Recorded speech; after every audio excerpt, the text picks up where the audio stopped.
현대어 성경 베드로전서.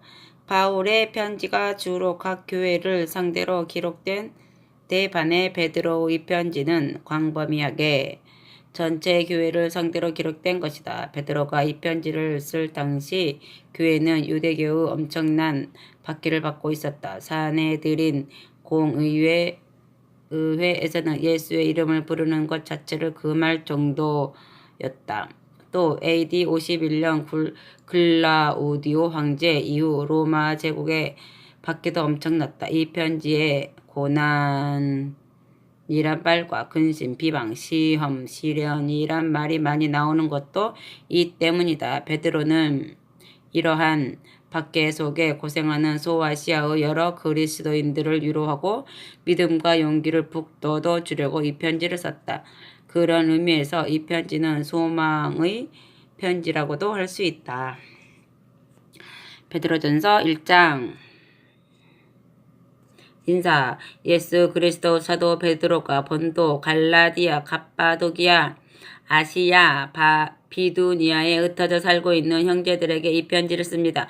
사랑하는 형제들이여, 아버지 하나님께서는 오랜 옛날에 여러분을 뽑으셔서 당신의 자녀로 삼을 것을 정하셨습니다. 그리고 성령께서 여러분의 마음속에 역사하셔서 여러분을 예수 그리스도 피로 깨끗하게 하시고 하나님을 기쁘시게 해드릴 수 있는 사람으로 만드셨습니다. 하나님께서 여러분에게 풍성한 은총과 평화를 내려주시기를 빕니다. 아멘.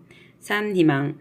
우리 예수 그리스도 아버지 하나님께 모든 찬양을 드립시다. 하나님께서는 헤아릴 길 없는 자비로 죽은 자 가운데서 다시 살아나신 그리스도를 통해 우리에게 거듭나는 특권을 주셨습니다. 그리하여 우리는 지금 하나님과 한 가족이 되어 영원한 희망을 가지게 된 것입니다. 하나님께서는 우리를 위해서 값으로 따질 수 없는 엄청난 선물인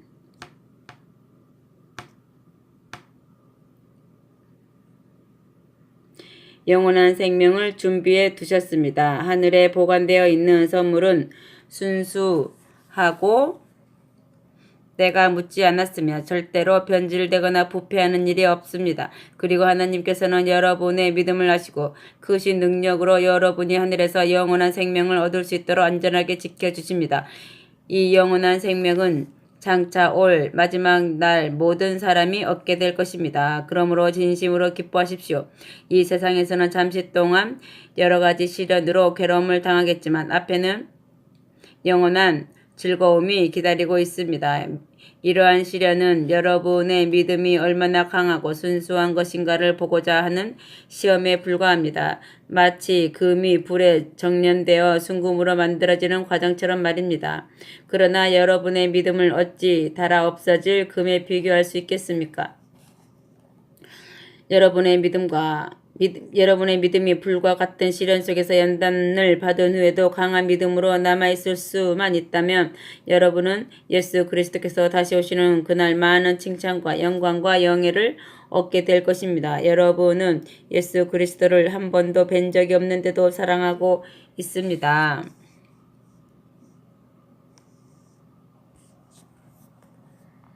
지금 그분의 모습을 보고 있는 것도 아니면서 그분을 믿고 있습니다. 지금 여러분은 땅 위에서 살고 있지만 말로는 다 표현할 수 없는 하늘로부터 오는 기쁨으로 행복하며 젖어 있습니다. 바로 이 같은 믿음이 여러분의 영혼을 구원한 것입니다. 사실 이 구원이 어떤 것인지는 구원에 관한 예언을 기록한 예언자들조차도 잘 알지 못하였습니다. 그들 속에 계시는 그리스도 영께서 하시는 말씀을 이해할 수 없었던 것입니다. 그리스도 영께서는 장차 그리스도에게 다가올 고난과 그 뒤에 올 영광에 대해서 기록하라고 말씀하셨지만 그들은 그 일이 대체 언제 누구에게서 일어날 것인지 알 수가 없었던 것입니다. 그들은 결국 이 일이 자기들의 생전에 일어나지 않고 그보다 훨씬 후대인 여러분의 시대에 일어난다는 것을 하나님의 계시로 알았습니다. 이 기쁜 소식은 하늘에서 보내심을 받은 성령의 능력에 의해서 여러분에게 분명하게 전해졌습니다. 이 놀라운 소식은 하늘의 천사들까지도 알려고 했었던 것입니다. 부르심에 합당한 거룩한 생활. 그러므로 여러분은 예수 그리스도께서 다시 오실 때 여러분에게 주실 하나님의 더 큰 은혜를 사모하며 착실하고 분별력 있게 기다려야 합니다. 여러분은 하나님의 자녀가 되었으니 하나님께 복종하십시오.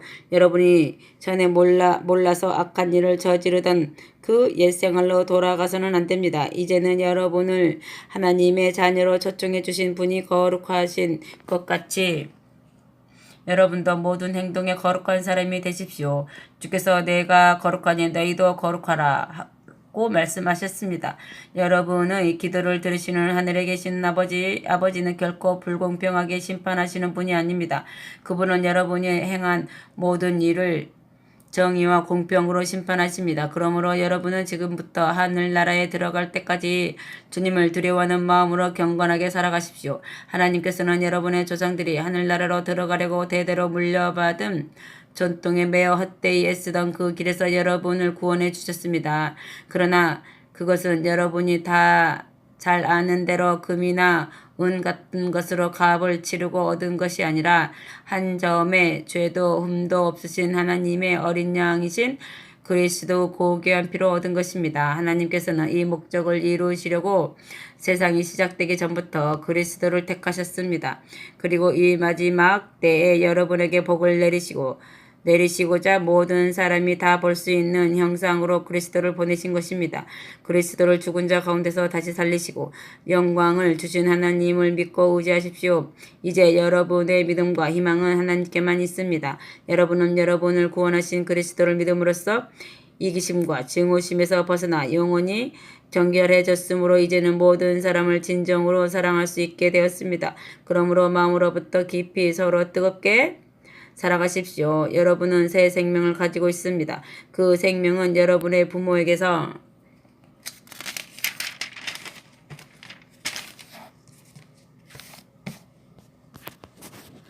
물려받은 것이 아닙니다. 부모에게서 받은 생명은 곧 썩어버리지만 거듭난 이 생명은 영원히 계속됩니다. 이 새 생명은 인간 가운데 영원히 살아있는 하나님의 말씀이신 그리스도께 받은 것이기 때문입니다. 모든 인간은 풀포기처럼 허무하고 인간의 모든 영화와 권세도 들에 핀 꽃들과 다를 것이 없다.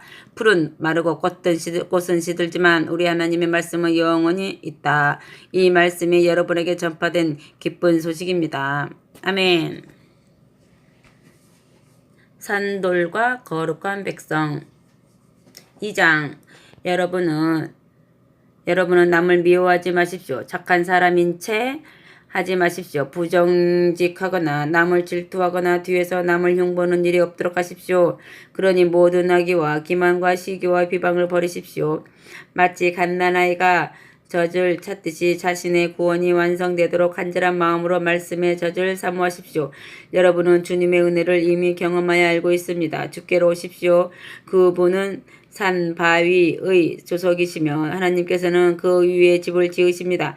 인간들은 그리스도를 버렸으나 하나님께서는 다른 모든 인간들보다 더 귀한 존재로 그분을 택하셨습니다. 그러니 여러분도 하나님께서 집을 짓는 데 쓰실 산돌이 되십시오. 거룩한 제사장이 되어 하나님께 나아가십시오. 그래서 하나님께서 기뻐하시는 제사를 그리스도를 통해 드리십시오. 성경에 말씀이 있습니다. 내가 시온 산 위에 튼튼한 추춧돌을 놓겠다. 그 머릿돌에는 이렇게 기록되어 있다. 누구든지 주님을 의지하는 이는 멸망하지 않는다. 그렇습니다. 믿음을 가진 여러분에게 그리스도는 어느 누구보다도 귀중한 분입니다. 그러나 믿지 않는 자들에게는 그분이 집 짓는 이들이 버린 바로 그 돌이 집 모퉁이의 머릿돌이 되었다는 말씀대로 된 것입니다. 또 성경에는 그분이 걸려 넘어지게 하는 돌이며 장애물이 된 바위라는 말씀도 있습니다.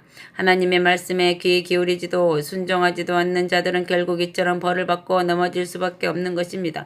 그러나 여러분은 다릅니다.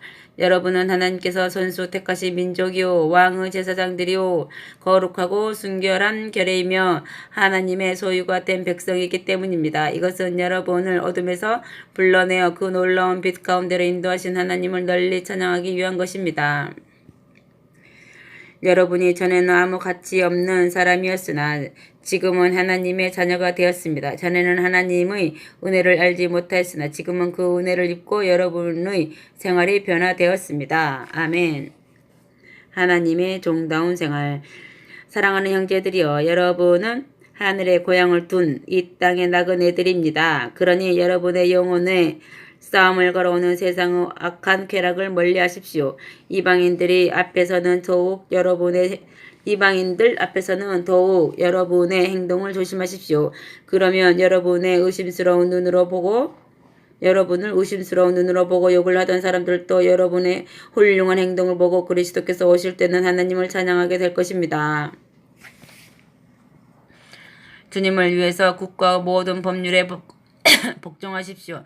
또한 나라의 주권자인 왕뿐 아니라 총독에게도 복종하십시오. 총독은 죄를 저지르는 사람들을 벌하고 착한 사람을 표창하려고 왕이 보낸 사람들이기 때문입니다. 하나님께서는 여러분이 올바른 생활의 모범을 보여 복음이 무엇인지도 모르면서 깔보고 비웃는 자들의 입을 막아주시기를 원하십니다. 여러분은 율법에서 해방된 자유인입니다. 그러나 그것이 곧 마음대로 악한 짓을 해도 된다는 말은 아닙니다. 언제나 하나님의 뜻에 합당한 일을 하는 한에서만 자유인이 될 수 있습니다. 모든 사람을 존중하고 형제를 사랑하며 하나님을 두려워하고 왕을 존경하십시오. 아멘. 그리스도의 고난. 하인들이여, 주인을 존경하고 어떠한 명령에도 복종하십시오. 친절하고 사리 판단이 명확한 주인에게만이 아니라 잔인하고 난폭한 주인에게도 복종하십시오. 만일 여러분이 억울한 일을 당하고 고난을 받았거든 주님을 생각하고 참으십시오. 그렇게 하는 것은 아름다운 일입니다. 여러분이 악한 일을 저질러서 벌을 받는다면 그것을 참아낸다고 무슨 상이 내리겠습니까? 옳은 일을 한 것 때문에 벌을 받고도 말없이 참는다면 그것은 하나님 보시기에 참으로 아름다운 일입니다. 이것을 위해 여러분은 하나님께 부르심을 받았습니다. 그리스도께서도 여러분을 위해 고난을 받으심으로 여러분에게 본을 남겨놓아 자신의 발자취를 따르게 하셨습니다. 그러니 그리스도 발자취를 따라가십시오. 그리스도께서는 한 번도 죄를 짓거나 거짓말을 하신 적이 없습니다. 모욕을 당해도 욕하지 않으시고 고난을 받아도 보복하지 않으셨습니다. 언제나 공의로 심판하시는 하나님의 손에 모든 것을 맡기셨습니다. 그리고 몸소 우리의 모든 죄를 지시고 십자가 위에서 죽으셨습니다. 그래서 우리는 죄를 떠나서 올바른 생활을 할 수 있게 된 것입니다. 그리스도께서 상처를 입으신 대신 우리가 낫게 된 것입니다. 여러분이 전에는 하나님을 떠나서 길 잃은 양처럼 헤매 다녔습니다. 그러나 이제는 어떤 적이 공격해와도 여러분의 영혼을 안전하게 지켜주시는 감독자와 목자이신 그분에게로 돌아왔습니다. 아멘. 아내와 남편. 3장. 아내들이여, 여러분도 마찬가지로 남편에게 순종하십시오. 그러면 지금은 아무리 주님의 말씀을 들려주어도 고지 들으려 하지 않던 남편들도 여러분의 늘 경건하고 순결한 행동에 감동받아서 장차는 주께로 돌아오게 될 것입니다. 여러분이 본을 보이는 하나님을 공경하는 생활이야말로 100마디 말보다도 더 호소력이 있는 것입니다. 보석이나 화려한 옷이나 머리 단장 등으로 외모를 아름답게 보이려고 열중하지 마십시오. 오히려 온유하고 조용한 마음의 소유자가 되어 언제까지나 퇴색하지 않는 매력으로 내면을 아름답게 장식하십시오. 그것이야말로 하나님께서 보시기에 가장 값진 것입니다. 전에 하나님을 믿고 자기 남편에게 순정한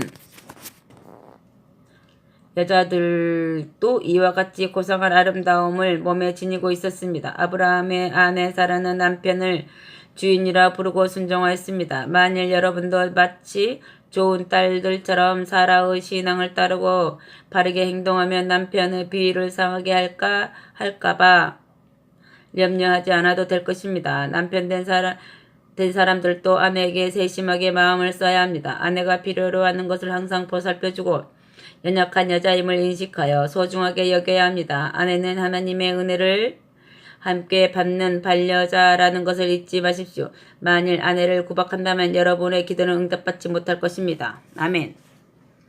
의를 위한 고난. 이제 여러분 모두에게 말합니다. 여러분은 행복한 한 식구처럼 서로 융화를 이루십시오. 따뜻하고 겸손한 마음을 가지고 서로 사랑하십시오. 손해를 입었다고 해서 보복을 하지 마십시오. 오히려 축복해 주십시오. 친절하지 못한 말을 들었다고 해서 퉁명스럽게 쏘아 붙이지 마십시오. 그렇게 하기보다는 하나님께서 그들을 도와 주시기를 기도하십시오. 누구에게나 친절하게 대하십시오. 그러면 하나님께서 여러분에게 복을 내려 주실 것입니다. 성경에 이런 말씀이 있지 않습니까? 장수하여 복된 나라를 살고 싶으냐? 혀를 함부로 놀려 악한 말을 하지 말며 입을 벌려 거짓을 꾸미지 말아라. 악을 멀리하고 선을 쌓으며 평화를 이루는 데 힘을 다하여라. 여호와의 눈은 바르게 살려는 이들을 향하고 살려달라 외치는 소리에 귀 기울이신다. 여호와께서는 못된 사람들이 버리는 짓 다 헤아리시어 그 이름 기억하지 못하게 끊어버리신다. 여러분이 착한 일을 하려고 애쓴다면 누가 감히 여러분을 해치려고 하겠습니까? 혹시 착한 일을 하다가 고난당한다 할지라도 하나님께서 대신 보상해 주실 것이기 때문입니다. 그러므로 마음의 동요를 일으키지 말고 여러분의 주님 그리스도를 믿고 의지하십시오. 만일 누가 왜 그리스도를 믿느냐고 묻거든 언제든지 그 이유를 말할 수 있도록 준비해 두었다가 부드럽고 공손한 태도로 대답하십시오. 늘 바르게 살아가십시오. 그러면 여러분을 헛듣고 욕하던 자들도 결국 자기들의 거짓된 행동을 부끄러워할 것입니다. 그러나 반드시 기억할 것은 하나님의 뜻에 따른 것이라면 선을 행하다가 고난을 받는 것이 악을 행하다가 고통을 당하는 것보다 낫다는 것입니다. 그리스도께서도 고난을 받으셨습니다. 그리스도께서는 한 번도 죄를 범한 일이 없는 분이었지만 우리 죄인들을 하나님께 안전하게 인도해 주시려고 단 한 번 죽으신 것입니다. 그러나 몸은 죽었지만 영은 살아계셔서 감옥에 갇혀있는 영혼들을 찾아가 복음을 선포하셨습니다. 그 영혼들은 오랜 옛날 노아 시대에 살던 자들을 가리킵니다.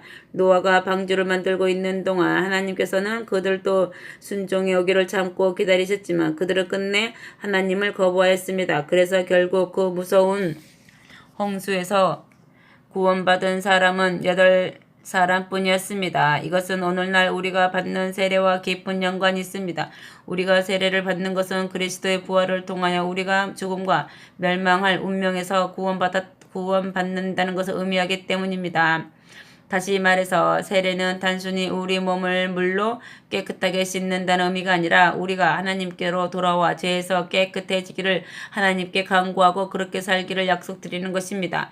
지금 그리스도께서는 하늘에서 아버지 하나님의 오른편 영광스러운 자리에 앉으셔서 모든 천사들과 하늘의 군대들을 다스리고 계십니다. 아멘. 하나님의 뜻에 따르는 생활 4장 그리스도께서는 고난을 받으시고 고통을 겪으셨습니다. 그러나 여러분도 그분과 같은 각오로 언제나 어떤 고난이 닥쳐오더라도 견디어낼 수 있도록 마음의 준비를 해두십시오. 여러분의 육체가 고난을 받을수록 죄악은 그 힘을 잃어버린다는 사실을 기억하십시오.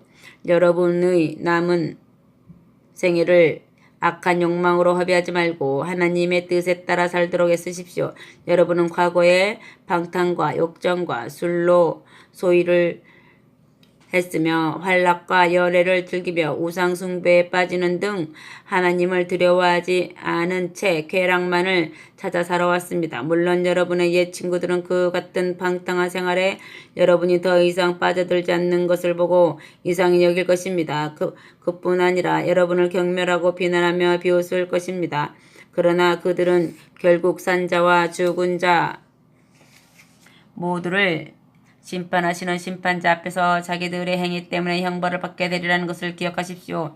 복음이 홍수로 멸망한 사람들에게도 전해진 이유가 여기 있습니다. 비록 그들의 육체는 죽음의 벌을 받았지만 영만은 하나님을 따라 살도록 하려는 것입니다. 세상 종말이 가까워 오고 있습니다. 진지하게 깊이 생각하며 기도하는 사람이 되십시오. 무엇보다 먼저 언제나 서로를 깊이 사랑하십시오. 사랑은 모든 허물을 덮어줍니다. 허기지고 잠잘 데 없는 사람을 보고든 집으로 데려다가 따뜻하게 대접해 주십시오. 하나님께서는 여러분 누구에게나 특별한 능력을 주셨으니 그것을 서로 돕는 일에 사용하십시오. 하나님의 넘치는 복을 다른 사람과 나누십시오. 이렇게 해서 하나님께서 주신 그 선물을 잘 관리하도록 하십시오. 설교를 위해 부름을 받은 사람이 있습니까? 그렇거든 하나님께서 전하시는 말씀을 빠짐없이 설교하십시오. 남을 돕는 일에 부름을 받은 사람이 있습니까? 그렇거든 하나님께서 주시는 힘과 열성을 모두 쏟아서 남을 도우십시오. 그러면 하나님께서 예수 그리스도를 통해서 영광을 받으실 것입니다. 영광과 권세가 영원히 그리스도와 함께 하소서. 아멘. 그리스도인이 받을 고난. 사랑하는 형제들이여, 시련이 여러분 앞에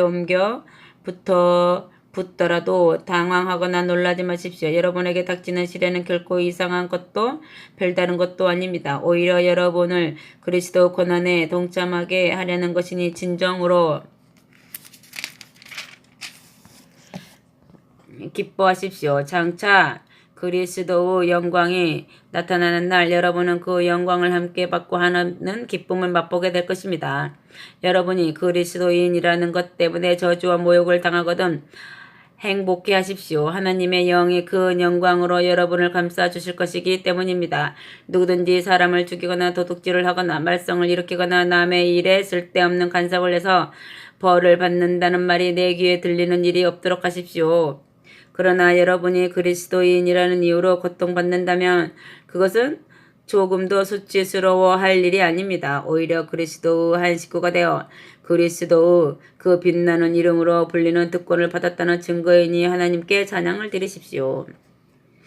이미 심판의 때가 왔습니다. 그 심판은 먼저 하나님의 자녀들부터 시작합니다. 그리스도인인 우리들까지도 심판을 받는다면 주님을 믿지 않는 사람에게는 얼마나 무서운 운명이 기다리고 있겠습니까?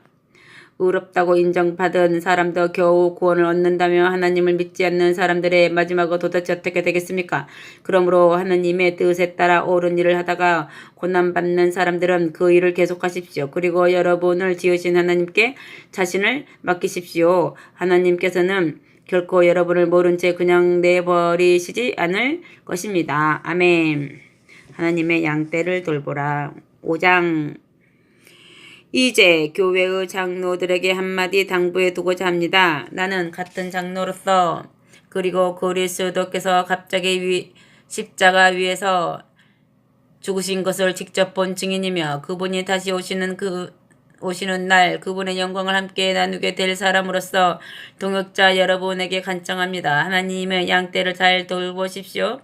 마지못해 하지 말고 기쁨으로 그 일을 하십시오. 거기서 무슨 이익을 얻으려니 생각하지 말고 주님을 섬기듯 열성을 다해 주십시오. 그들을 지배하려 들지 말고 몸소 훌륭한 모범을 보여서 그들을 지도하십시오. 그리하면 목자장이 오실 때 여러분은 영원히 변하지 않는 영광과 영예의 면류관을 상으로 받게 될 것입니다. 청년들이여, 여러분은 장로들의 지도를 따르십시오. 그리고 모두 겸손한 마음으로 서로 섬기십시오. 하나님께서는 겸손한 사람에게는 은총을 베푸시지만 교만한 자에게는 채찍질을 내리실 것입니다. 만일 여러분이 하나님의 전능하신 손 아래 스스로 겸손해진다면 때가 되면 하나님께서 여러분을 높이실 것입니다. 여러분의 모든 근심 걱정을 하나님께 맡기십시오. 늘 여러분의 생각으로 가득 차 있는 하나님께서 여러분에게 일어나는 일을 일일이 보살펴 주실 것입니다. 여러분의 최대의 적인 사단의 공격에 대비하여 정신을 차리고 경계하십시오. 사단은 배가 고파서 울어대는 사나운 사자처럼 찢어 삼킬 먹이를 찾아다니고 있습니다. 사단의 공격을 받더라도 흔들리지 말고 주님을 믿고 의지하십시오. 온 세계에 있는 그리스도인들도 이 같은 고난을 겪어왔습니다. 그리스도를 통해서 넘치는 은혜를 부어주신 하나님께서는 여러분의 짧은 고난 뒤에 영원한 영광을 주시려고 여러분이 흔들릴 때마다 그 자리에 굳게 세워주실 것입니다. 그리고 더 강하게 해주실 것입니다. 모든 것을 지배하시는 권세가 영원토록 하나님께 함께 하소서. 아멘. 작별 인사. 나는 진실한 믿음의 형제인 실로와 노의 손을 빌어서 이 편지를 써 보냅니다. 아무쪼록 여러분이 이 편지를 읽고 많은 힘을 얻게 되기를 바랍니다. 나는 하나님의 은총을 받기 위해 우리가 겪고 참아 나가야 할 일들을 상세히 여기에 기록해 놓았습니다. 내가 말한 것이 여러분을 하나님의 사랑 가운데 굳게 서게 하는데 반드시 도움이 될 것으로 믿습니다. 주님 안에서 맺어진 여기 바벨론에 있는 자매 교회가 여러분에게 무난합니다. 내 아들 마가도 무난합니다. 여러분도 사랑의 입맞춤으로 서로 무난하십시오. 그리스도를 믿는 여러분의 여러분 모두에게 평화가 있기를 빕니다. 아멘.